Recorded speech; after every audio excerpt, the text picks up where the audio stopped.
Hello, welcome to the third installment of the Digital Minimalism Book Club. I am going to try to be pithy here and get through as many questions as I can. Thank you for sending these to me. We have a ton. Keep the questions coming. Digitalminimalism at penguinrandomhouse.com, and they will get added to the queue. I'm sorry if I haven't gotten to your question already. We do have quite a few. I'm doing my best to get to most of the ones that I think will be of general interest. So let's dive right in. In an older post on Study Hacks, you mentioned collecting and organizing research materials in a wiki. Do you still use this technique? If not, what are you using now? Yeah, so I remember this blog post. This was from 2009, where I talked about a method for doing paper research or research for a book in which you actually used a custom wiki. I used to use what used to be known as PBWiki, and they got changed to PBWorks to help organize notes because I could put hyperlinks. So I could jump from here to here throughout my collection of notes. It was a pretty good method. I haven't been using it recently. For academic papers, well, I do mainly math-focused theory papers, and so the way I tend to have notebooks full of math equation notes, and then we just build out long documents that we eventually edit back down into size. For my actual books, I use Evernote now as a collection point, because I have so much information that now gets collected over the years when I'm working on a book. It might be 300, 400, 500 articles or artifacts that I might want to use, that for now I collect them in Evernote, and then as I get closer to a chapter, I begin to sort of pull things out or collect pointers to those things in, say, a Word document, so I can see what resources I have to pull from. So it's a little bit less organized than what I talk about in that article about the wiki method, but I still think that's a cool method if you want to try it. Another question here. I need to use internet for my job, but I'm unable to avoid getting sidetracked. So then this question goes on to talk about how this person's in market research, so they're looking for customer feedback on Reddit, reviews on YouTube, going through Wikipedia. Because they're being exposed to these sources of distraction, it's hard not to get sidetracked. Well, my suggestion there is you got to work the system. Have a process, optimize the process, really understand how you go about this problem of getting customer feedback from Reddit. How do you do it? How do you organize it? How do you get your documents? Have you built tools that are going to help you? Be aiming for efficiency. You know, how quickly can I do this? How good can I do this? If you're focused on processes and optimizing processes and executing optimized processes, it's much easier to avoid getting sidetracked. It's what I always say: when you give your time a job and you're focused on executing, I'm executing this particular job and I think it's the right thing to do, you don't have to worry about getting sidetracked as much as if you instead approach your work as just you have a generic to-do list and you want to do your best to sort of make progress. That's very easy to get sidetracked. So have processes, have specific jobs for your time, try to execute well, and when you're done, be done. Don't let things mix so much. All right, so here's someone who is worried. They got into a architecture program, a really good architecture program, but they have heard horror stories of no sleep throughout architecture school. With this in mind, do you have any suggestions on how to balance a rigorous graduate level study of architecture without losing out on the type of leisure time I talk about in digital minimalism as being very important?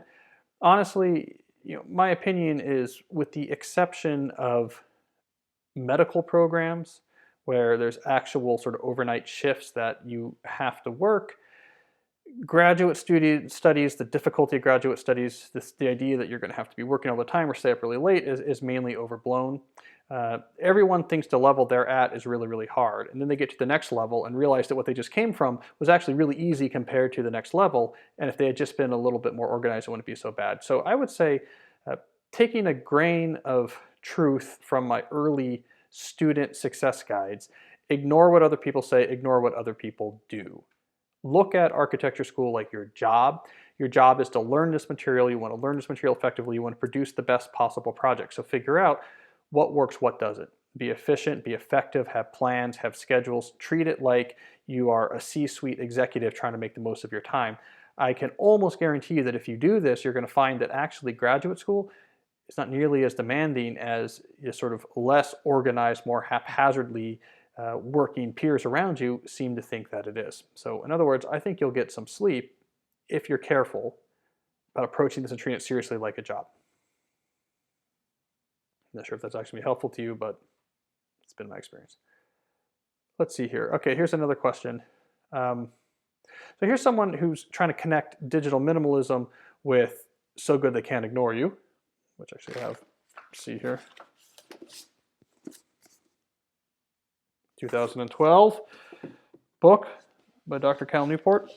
So Good They Can't Ignore You was about, among other things, how do people end up passionate about their work, and it makes the argument that follow your passion is bad advice. This person is wondering, however, that if in their work, their current job, they find themselves sort of restless and distracted, so doing the type of things I warn about in digital minimalism, could that be a sign that they're not in the right job? Could that be a sign that maybe this is not the right job for them? I'm not a big believer in looking for subtle indications that you've made the wrong match between a job and some sort of intrinsic interest. I think that is sort of a core idea in the passion hypothesis that I take apart in that book, So Good They Can't Ignore You. What's important is, are you building career capital? So if you're engaged with a plan that makes sense, that you believe in, that's making you better at rare and valuable skills, and you have some sense about how you're going to use those skills for leverage to improve your working situation as you gain those skills, you are going to be engaged even if the work is very hard. If you don't have a plan like that you're executing, you could get very restless even if the work is somehow a good match for your fundamental interest. And so if you go back and read So Good They Can't Ignore You, you see that I am obsessively focused on career capital, rare and valuable skills that give you leverage. So long as a job passes some reasonable thresholds, it doesn't conflict with your morals, you don't dislike the people, generally speaking, it's an area that is a good of interest to you, that opens up interesting opportunities if you do well. If it passes those basic thresholds, don't be looking for the small signs.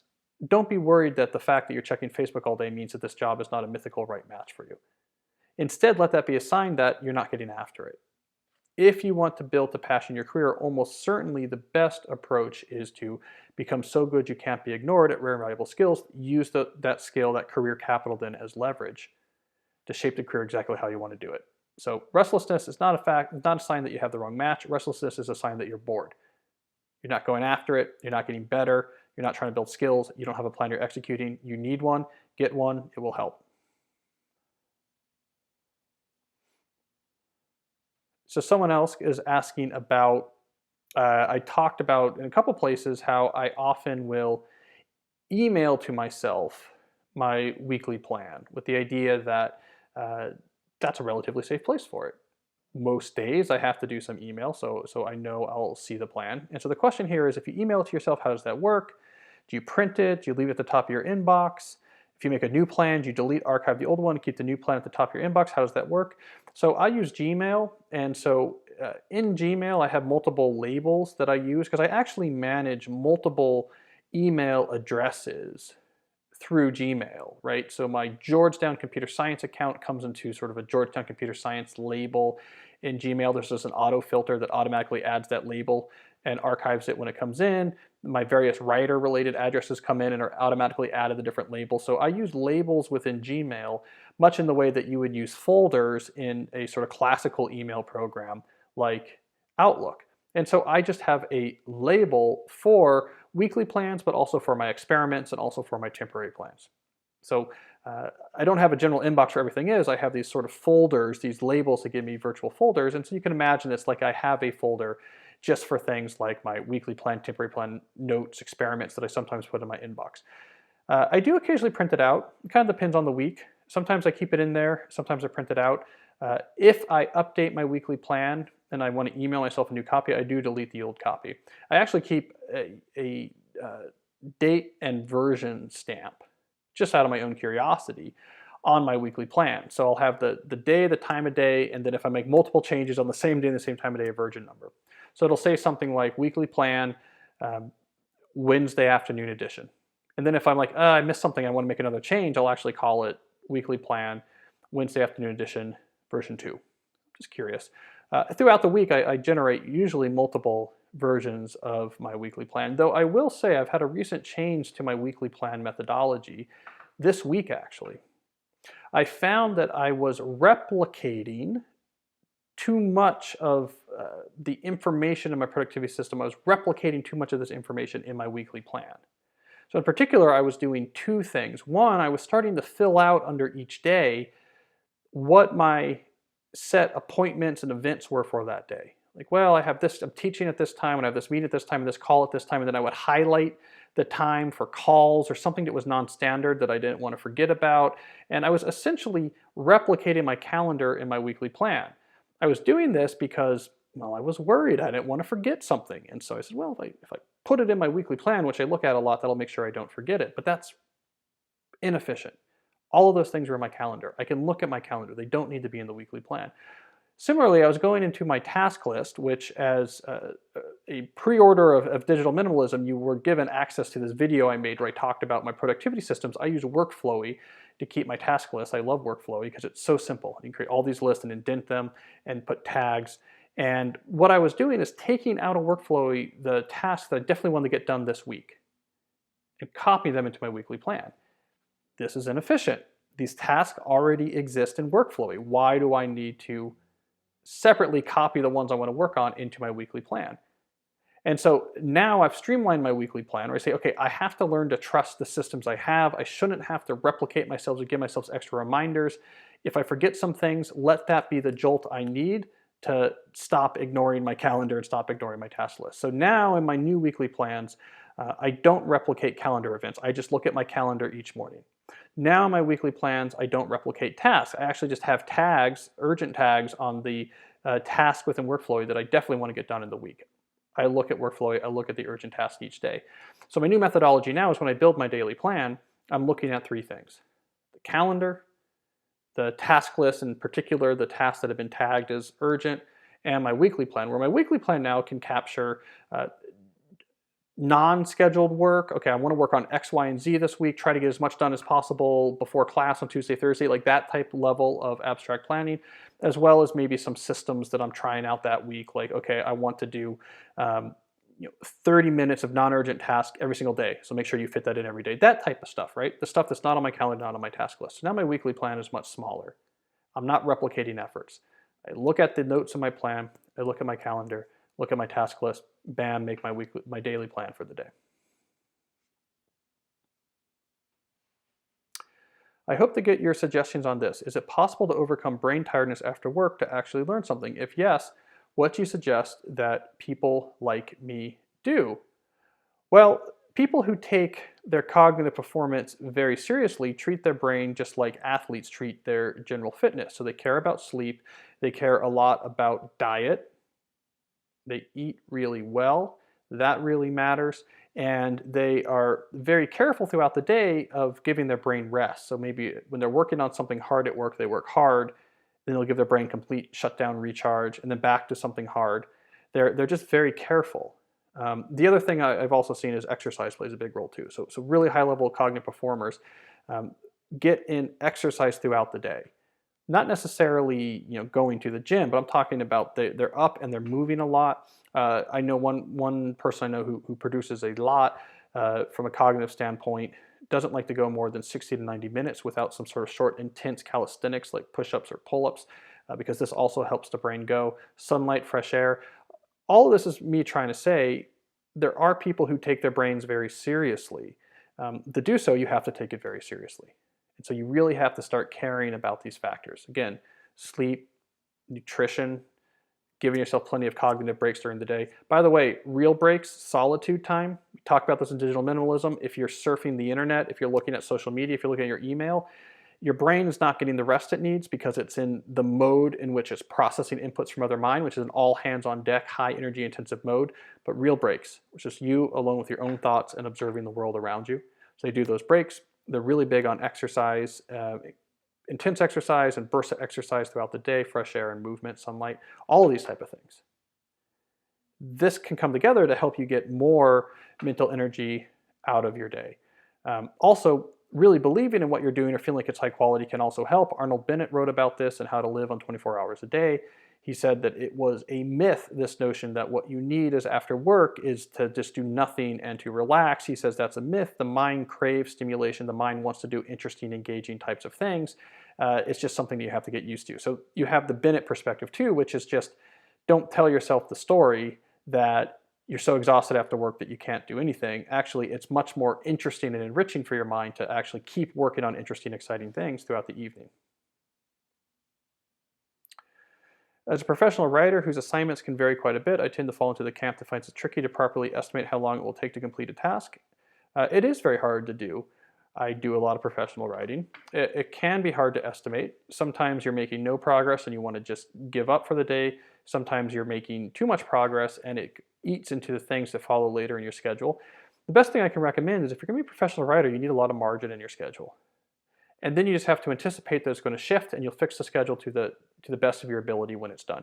That happened to me this morning. I'm working on an article for a major magazine. My original daily plan was write until 10:30, and then I had to do I was working on my taxes. And then, so I think I was going to write till 10:30 and then do my taxes until my first podcast interviews of the day, which was like at 1 or something like this. Well, long story short, I end up writing until much later and end up having lunch with my wife and really didn't really get to the taxes and I had to rebuild the whole plan. But it's because I had gone on a roll with the writing. I didn't want to stop. And it's like, I just need to keep working on this. It happens all the time. The key is having margin. So I agree that it is difficult and frustrating to try to build precise schedules when you have writing in there. So make those days kind of flexible, give yourself some give and don't beat yourself up over it too much. If you're all over the place with those schedules. On the other hand, if the reason why you're blowing past your time is because you're not actually engaging in the work, you're distracting yourself and you're procrastinating, that's not good. But you're giving full focus, deep work concentration on the writing, and it's hard for you to get your handle around how long those sessions should be, that's okay. Give yourself flexibility, let yourself off the hook. Once you showed that you laminate all your systems, you can see where you're keeping track of. Can you share what you put on that sheet? Yeah, this was my core commitment. So I like this idea of having some root document, like a sheet of paper, that you can say, these are the core commitments that I follow, so that it's not all just in your head. You know that there's a root document. Now this document can point towards more complicated systems that then have their own rules, but you have a place to start.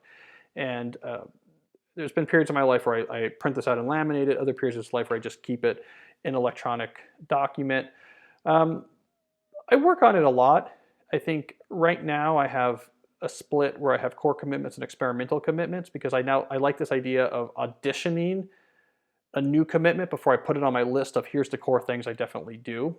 So I think that's a high bar. So I want to be able to experiment with things for a couple months, maybe a semester, and see do I really like this or not? Because most things don't actually make it past those tests. So under core commitments, I mean, roughly speaking, I have one about sort of cognitive stuff. I have one about sort of physical health. I have one about strategic plans, like professional, maintaining this sort of, like the actual commitment is that I maintain the strategic plan document that really clearly articulates what I'm trying to accomplish professionally and the sort of current system steps and ideas I'm using to hit those accomplishments. So that's a short core commitment that points towards a much more complicated and evolving document. And then one about I maintain my list of values and that I reflect on this weekly and write, essentially journal to myself about what I need to work on and et cetera, et cetera. So those are all under the core commitments.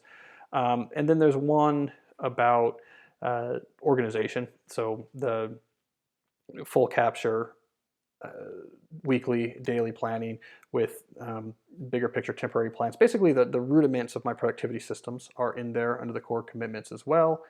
I'm trying to think what else is in there. Those are the main things that are on there. So like core productivity systems, a core approach to structuring my professional life. So I always have the foot on the gas pedal, but I'm also aiming in the right directions with the steering wheel. And then the sort of mental and physical health type commitments. And then of course, values is a very key one for me. If you don't clearly articulate your values, if you don't constantly work on those values, if you don't reflect on it and journal on them, it's very hard to develop as a person. So that's roughly what's on my list. I haven't laminated it in a while. I mean, what's in my laminated sheet right now is out of date because I've been reviewing it on my computer. When we moved, yeah, it's not so interesting. When we moved, now in my house, I have this, where I'm filming this now, I have this library where I don't actually keep a permanent computer and I don't have desk drawers because it's where I do my deep work. And so I think it's the lack of having a desk drawer here, that's in the family office, maybe is why I haven't kept up with the physical laminated copy, but I should get back to that, so that's a good reminder. In light of Erdős's use of caffeine and amphetamines to fuel his unbelievable productivity, do you at all use or endorse using nootropics. Well, I do drink a lot of coffee. I think it was Erdos who said a mathematician is a device that transforms coffee into theorems. I actually probably drink too much coffee, but I don't do anything else beyond that. I think these sort of drugs, these nootropic drugs that play with your brain, your concentration, and your ability to produce, I think this is really subtle and really dangerous. And so I know people do this, but I've also seen a lot of people get burned by this. One of the big issues people have, for example, with Ritalin or Ativan use is that they build a tolerance like you build with caffeine. And then now they have to use these drugs even just to get their attention back to where it was before, just to a normal state, and then that can create this sort of bad cycle. That's like caffeine is like that for a lot of us.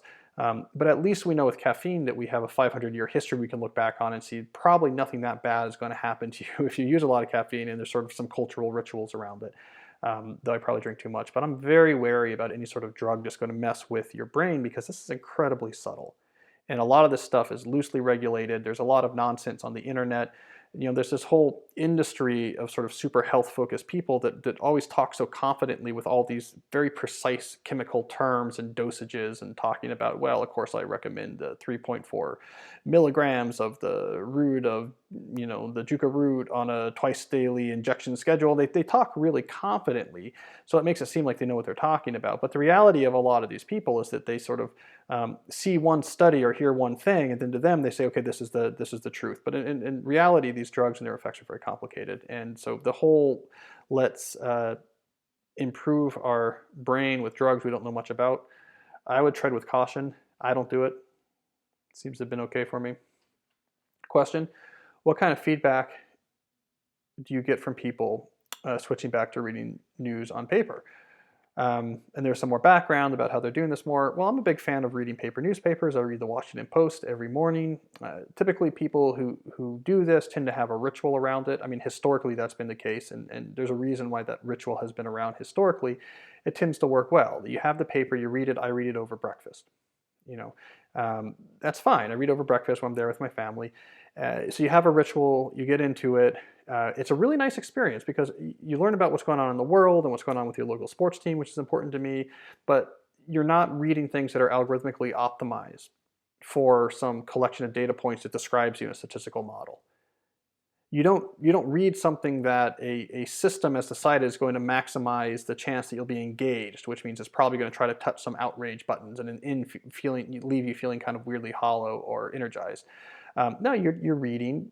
These are the news the professional editor thought was important, and you learn about stuff, various stuff. I mean, stuff that you might not know much about. I know more now about the 737 MAX than I probably would otherwise. I also know about these various things that are happening in local politics in DC that I wouldn't have known about otherwise. I like reading the op-ed pages. It's sort of interesting to see. You get to know these columnists and get their takes on things. It's a great experience. I recommend it.